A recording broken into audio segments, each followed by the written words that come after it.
আসসালামু আলাইকুম, কেমন আছেন আপনারা সবাই? মাহমুদা কিচেন ব্লগ থেকে বলছিলাম। এই যে দেখেন মুরগি ভাজা, এটা মুরগি ভুনা হবে। এই যে দেখেন মুরগিটা কিছুক্ষণ পরে ভুনা হবে। রান্নার সময় আবার আসতেছি। আপনারা ভালো থাকেন। আসসালামু আলাইকুম। আমার ভিডিও যদি আপনাদের ভালো লাগে, লাইক সাবস্ক্রাইব করে দিয়েন, শেয়ার করে দিন, কমেন্ট করে দিন। আসসালামু আলাইকুম, ভালো থাকেন। আসসালামু আলাইকুম, কেমন আছেন আপনারা সবাই? ভালো আছেন? আমি আল্লাহর রহমতে ভালো আছি, আলহামদুলিল্লাহ। আজকে আমি মুরগি রান্না করতেছি। প্রথম পেঁয়াজ দিয়ে দিলাম,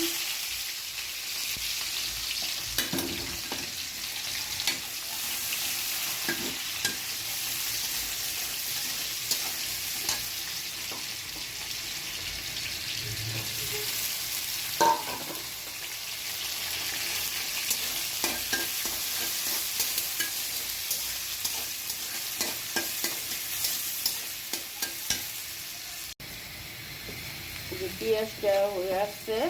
এখন আদা রসুন দিয়ে দিব পেস্ট, আদা রসুন পেঁয়াজ।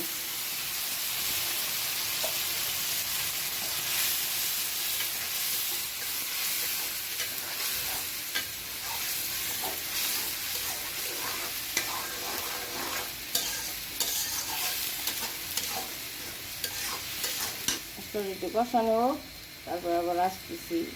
আপনারা থাকবেন আমার সাথে। মুরগিও বাজে লাইছি, এই যে মুরগিটা ভাজি। এখন মুরগিটার মশলাটা কষাইয়া তারপরে মুরগিটা দিব, আলু দিব, তারপরে আপনারা সাথে থাকবেন। এই যে আদা রসুনটা কষানো হয়েছে। এখন পরিমাণ মতো হলুদ দিয়ে দিলাম, পরিমাণ মতো মরিচের গুঁড়া দিয়ে দিলাম,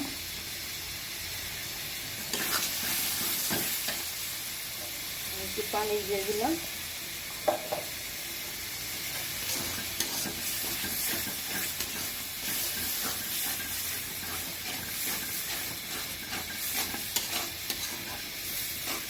রান্নাটা যদি আপনাদের ভালো লাগে, লাইক সাবস্ক্রাইব করে দিয়েন।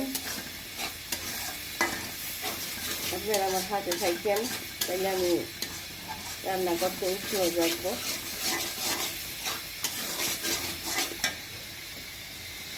এর মতো লবণ দিয়ে দিলাম।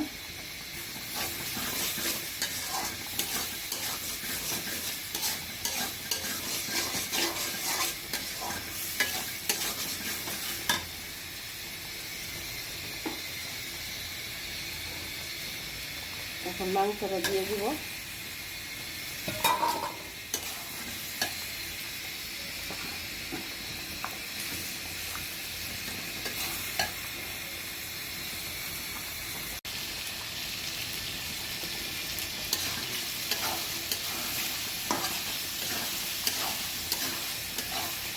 এই যে মুরগিটা কষানো হয়ে গেছে।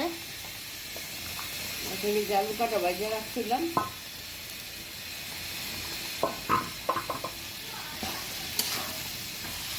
অল্প 3 আলু দিলাম। দেখি মুড়ির মানুষ আমরা, সব কিছুর ভিতরে আলু লাগে, আলু ছাড়া হয় না।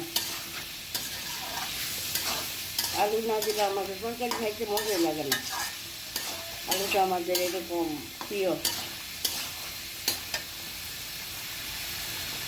এই এখন পরিমাণ মতো পানি দিয়ে দিলাম।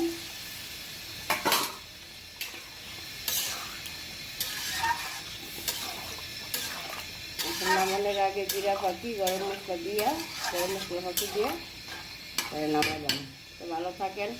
আসসালামু আলাইকুম, আল্লাহ হাফিজ।